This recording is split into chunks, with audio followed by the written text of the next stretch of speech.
Bonjour, bonjour. Je suis présentement chez Artaud, coopérative Artaud, coopérative d'artistes où on se prépare à accueillir un peintre qui s'appelle Claude Lépine avec ses œuvres paysaginaires. Venez voir ça, c'est de toute beauté.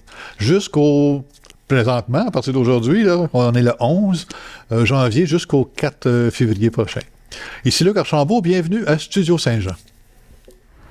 Ici Louis Lemieux, votre fier député de Saint-Jean.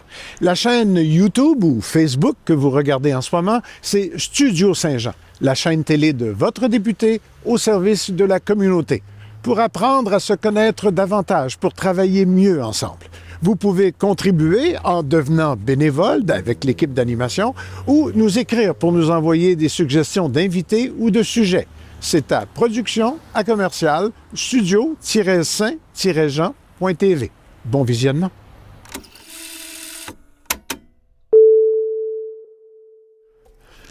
Claude Lépine, bonjour. Salut, ça va bien? Ça va bien. Écoute, c'est ta première journée d'exposition ici chez Artaud pour jusqu'à quand déjà? 4 février. Jusqu'au 4 février. Bon, quelques semaines pour venir admirer tes œuvres. Je regardais ça, c'est coloré, hein? C'est très beau. Qu'est-ce qui t'a emmené à la peinture? Il y a plus de 25 ans. Moi, j'ai un peintre, mon peintre fétiche, c'est Riopelle. Riopelle, ah. Ce qui a fait que j'ai toujours tripé sur ses peintures. Quand je vais dans des musées, je peux être là pendant 15-20 minutes devant une toile. Il y en a une qui s'appelle Autriche, là, un écœurant. Fait que je m'assoyais puis je regardais ça. OK. Et la spatule, ça vient de Riopelle. Ce côté-là, ça vient de lui. C'est ceux qui faisaient pas ça. C'était de l'abstraction. Par contre, travailler beaucoup avec en épaisseur sur les toiles avec des spatules, ça vient de lui. C'était mon idole. C'est encore mon idole d'ailleurs, même s'il est décédé là. Ouais. Puis les couleurs, ben oui et non. C'est sûr que lui, ça pouvait être très coloré aussi. Par contre, ça vient de mon univers. C'est un peu moi qui est comme ça. Là. J'aime beaucoup tout ce qui est coloré, ce qui punch. Fait que c'est ça. Ça fait plus de 25 ans que je peins. Au départ, je faisais de l'abstraction beaucoup. Oui. Ça, c'est entre l'abstraction puis le paysage, si on veut. Oui. Puis entre-temps, ben, il y a 12 ans, ben, j'ai créé un personnage qui s'appelle Madame. Puis c'est avec ce personnage-là que j'ai été le plus connu. J'étais encore le plus connu avec cette signature-là. Puis, il y a 1 an et demi, ben là, j'ai eu comme un besoin de prendre une petite pause, il y a 1 an, disons, puis de retourner dans ce que je fais dans cet univers-là qui veut laisser en réalité une sorte de message pour les gens au niveau de ce qui se passe sur la planète. Mm-hmm. Donc, c'est un peu ça là, que je peins à travers mes toiles. Ça, tu appelles ça le paysagerie, c'est ça? Le nom que j'ai donné, c'est paysaginaire. Oh, excuse-moi. Non, c'est correct. Paysaginaire, ouais. C'est un beau mot. Parce que les gens, c'est ceux qui doivent l'interpréter. Il y en a que c'est plus facile à voir, c'est plus facile à détecter qu'est-ce que ça peut être. Ouais. Par contre, les toiles que tu parlais, que tu aimais beaucoup, qui sont dans le centre, ben les gens, faut qu'ils l'imaginent. C'est un paysage, mais ça demeure que c'est quand même très fictif. Là. Il faut que les gens, c'est pas un paysage figuratif. C'est pas figuratif, non. C'est entre l'abstraction puis la figuration. C'est ça. Ils sont très beaux. Merci. Ils sont très beaux. En tout cas, on peut interpréter ça de plusieurs façons. Oui, effectivement. C'est le but, c'est ce que je veux.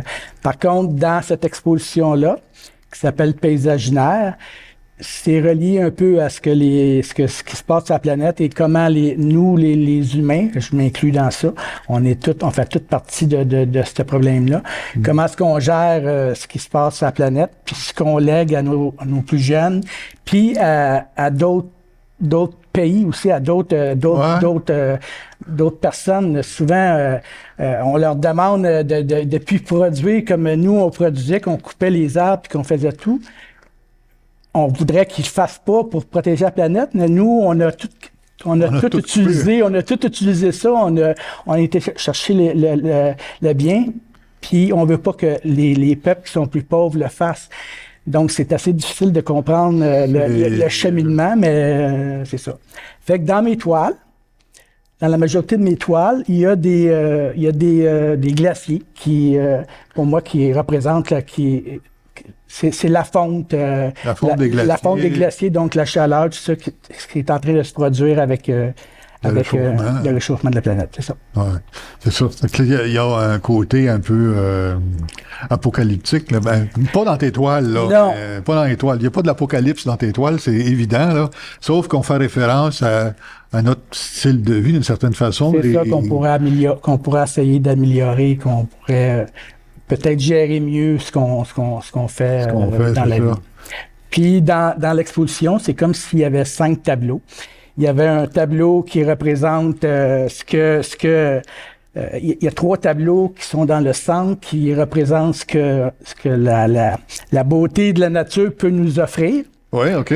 Par la suite, présentement, où est-ce qu'on est, ici, où on voit pour moi, c'est des paysages. Oui, des paysages. Avec, il y a la chaleur, si on veut, c'est la chaleur qui est en train de monter. C'est très beau. Je les trouve très beaux, ces choses-là, mais ça demeure que c'est l'avancement de ce qui se passe présentement. C'est ça, les couleurs réchauffent. Oui, c'est ça. C'est comme si c'était le réchauffement de la planète. Donc, puis sur l'autre mur, c'est ce qui se passe présentement, c'est que là, il y a des coulisses sur certaines de mes toiles pour dire que c'est en train de... C'est en train de fondre, là. C'est en train de fondre, c'est en train de... Fait que ça, c'est le 3e tableau. Et à l'arrière, là, je sais pas, on les voit pas là avec les caméras, mais il y a des tableaux qui sont noirs, qui sont reliés au pergélisol. On voit que tout ce qui était glacé, tout ce qui protégeait en réalité des effets de serre, c'était en train de fondre dans plusieurs. Oui, on a vu ça à la télévision où il y a eu un effondrement, si on veut. Oui, parce que le pergélisol... ça dégelait, puis... Ça dégelait, oui. C'est assez impressionnant, là. Mais ça demeure que mes toiles, pour moi, même si je parle beaucoup de ça, de ce qui se passe sur la planète, c'est des bonheurs quand tu les regardes. Les gens peuvent l'interpréter comme ils veulent. Oui, c'est ça. C'est sûr que tu fais référence à qu'est-ce qu'on vit, c'est-à-dire le réchauffement planétaire, puis on va tout égoutter à un moment donné, mais en même temps, avec les couleurs sur y met, ça emmène un peu d'espoir ou de gaieté. Oui, effectivement. Ben, il n'est jamais trop tard pour c'est bon, ça. Faire. C'est ça. Il n'est jamais trop tard. Même celle-là, j'ai une petite toile qui est en haut, qui s'appelle, je l'ai peinte, j'ai été en voyage au mois d'octobre, j'ai été en Espagne. Oui.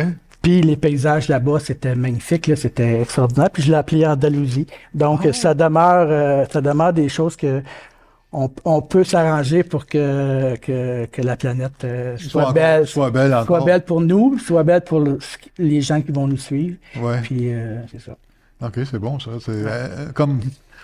Ouais, c'est comme un peu qu'on vit tout ça. On veut continuer à avoir une belle planète, mais en même temps, faut changer notre façon de faire. Oui, en tout cas, au minimum, c'est ça, il va falloir agir dans certaines... C'est ça, des fois, par exemple, tu te sens pas un peu impuissant à ça, parce que là, souvent, ça dépend pas rien que de nous autres individuellement, là, mais... Non, c'est sûr mais si on se dit tout ça, qu'on ne peut pas changer parce que on est une personne, que c'est les gouvernements qui vont changer les choses, que c'est les pays, les compagnies, il n'y a rien qui va avancer. Il y a peut-être, je sais pas moi, 60 ans, il parlait des autos électriques. Oui. Il est en Amérique, en Californie, il y avait des endroits où, parce que ça existait déjà, je pense que ça s'appelait EV, les véhicules. Oui. Puis ils ont scrappé, ils les ont mis dans le désert parce qu'ils ne voulaient pas les vendre. Ça, c'est à la force de ce que les gens ont. Maintenant, si les autos électriques sont là, c'est parti à cause des gens qui ont... Exact. C'est vrai, parce que les autos électriques, c'est pas d'hier que ça existe, sauf qu'il y avait un intérêt plus fort que ça qui allait dans le marché. C'est GM qui avait fait les premiers, si je me souviens bien, puis ils avaient scrappé, ils avaient mis... Oui, effectivement. Fait que, mais ça demeure que ce que je veux présenter, c'est en réalité, c'est la beauté de ce que notre planète peut offrir. Là. C'est quand on regarde les 3 toiles qui sont dans le milieu. Ouais. Mais c'est un peu ça que... C'est la même chose pour ces toiles ici. C'est malgré qu'il y a de la chaleur, qu'il fait chaud, mais pour moi, c'est de la beauté. Là. C'est ce que la planète peut nous offrir de plus beau. C'est ça, effectivement. On a une belle planète. Oui. Puis on la veut longtemps belle comme ça. C'est ça. Puis, c'est ça. Mais ça, c'est ça, comme on parlait tantôt, j'ai deux côtés. J'ai un côté givré, puis j'ai un côté, si on veut, plus salé. Ça, c'est mon côté plus salé. Okay. Mon côté givré, ben, c'est mon personnage. Ah oui, ton personnage. Mon personnage. On voit ça sur ton site web, je pense. C'est ça, effectivement. C'est mon personnage qui s'appelle Madame. Madame. C'est un personnage qui a les deux yeux sortis de la tête, qui a des grands bras, qui se promènent un peu partout. Les grands bras, ben, ça vient de moi. Je suis quelqu'un qui a besoin d'entourer les gens, qui aime c'est ça. Il y a besoin de chaleur, si on veut. Ouais. Puis, dans mes toits, il y a plusieurs éléments qui reviennent. Exemple, tous les éléments doivent se toucher par une ligne ou par un toucher franc pour dire que tout ce qui nous entoure fait partie de nous. Donc, tout ce qui nous entoure sur la planète fait partie de notre univers. Vous avez un petit bonhomme avec un œil qui représente en réalité le troisième œil, qui la conscience et tout ça. Et vous avez aussi, la majorité du temps, il y a un petit funambule sur une ligne. Ce funambule-là, ben, il est là pour dire que l'humain est toujours à la recherche d'un équilibre pour essayer d'être. Fait que ça, c'est mon autre univers. C'est celui que je suis le plus connu. Je suis dans ma 12e année avec ce personnage-là. Puis j'en suis bien fier. Mais je suis fier de tout ce que je produis. Je considère que je suis un artiste qui est quand même assez polyvalent, qui est capable de changer de style tout en conservant son univers. Sa personnalité. Puis, ça. Parce qu'on est allé voir tantôt sur ton site web, puis les gens vont pouvoir le voir en allant sur ton site web, évidemment. On voit quand même une belle dynamique de couleurs que tu transportes aussi dans ces tableaux-là, en quelque part. Ben, peut-être pas le message est différent, là. Oui. Mais sauf que t'as encore c'est vivant. C'est très vivant, malgré que ton message est peut-être, faut réfléchir à notre avenir, finalement, aussi. Ça, pour tout ce qui est paysaginaire, pour mon autre personnage, c'est un autre univers. C'est un univers loufoque que les gens peuvent interpréter comme ils veulent. Il est important dans le sens que on se touche tous, on est tous reliés. Parce qu'on est tous reliés, ça a un rapport un peu avec ce qui se passe dans c'est un peu la même chose que ce qu'on vit présentement. On a deux personnes qu'on ne voit pas dans le champ, mais on a le réalisateur et une dame. Oui. Ben, on fait toute partie du même univers présentement. On est les quatre là, on a un fil qui se touche, qui fait que pendant ce moment-là, pendant ces quelques minutes-là, ben notre univers se rejoint ensemble les quatre. C'est ça, effectivement. Puis tantôt, quand le monde va être ici pour le vernissage, ça va être encore plus nombreux. Oui, effectivement, c'est ça, effectivement. Ouais. C'est superbe comme peinture, comme présentation, puis la dynamique avec quand on regarde les couleurs puis les tableaux, il y a de quoi à méditer. En fin de compte, quand on se place devant. Ben, c'est bien. Ce que je veux, en réalité, c'est que... Puis je pense que chaque peintre, c'est la même chose. Ce qu'on veut, c'est que quand on met une partie de notre âme sur une toile, ben, on espère un coup qu'on le fait, bon, ben, ça, c'est nous. Par la suite, on espère que les gens vont vibrer quand ils vont regarder une toile, puis qu'ils vont ressentir quelque chose. En réalité, c'est un peu ça. Oui, effectivement. Puis je pense que peu importe le peintre, peu importe la technique, peu importe le style qu'ils vont peindre, on est tous pareils. On recherche tous que quelqu'un puisse regarder nos toiles puis qu'il vibre dessus. C'est vrai, ça. C'est ça. Merci, Claude. Ça m'a fait plaisir. Puis je te touche. C'est parfait. Ben, moi, c'est un immense plaisir. Merci beaucoup. J'ai hâte au vernissage tantôt quand le monde va arriver puis voir ces toiles-là, le sourire qui vont se mettre dans le visage avec tes couleurs. C'est bon. Merci beaucoup. Merci beaucoup. Merci tout le monde de nous suivre. Écoutez, si vous avez la chance, jusqu'au 4 février, justement, Claude Lépine expose chez Artaud, au 37 Saint-Jacques. Venez voir ça. Prenez le temps de passer une toile après l'autre, puis de vous laisser toucher par ses couleurs, par son message et tout. Donc, manquez pas ça. Ça vaut la peine. Puis partagez un peu ce lien-là aussi pour que plus de monde puisse être touché par la peinture à Claude. Et d'ici la prochaine, portez-vous bien. Bye bye.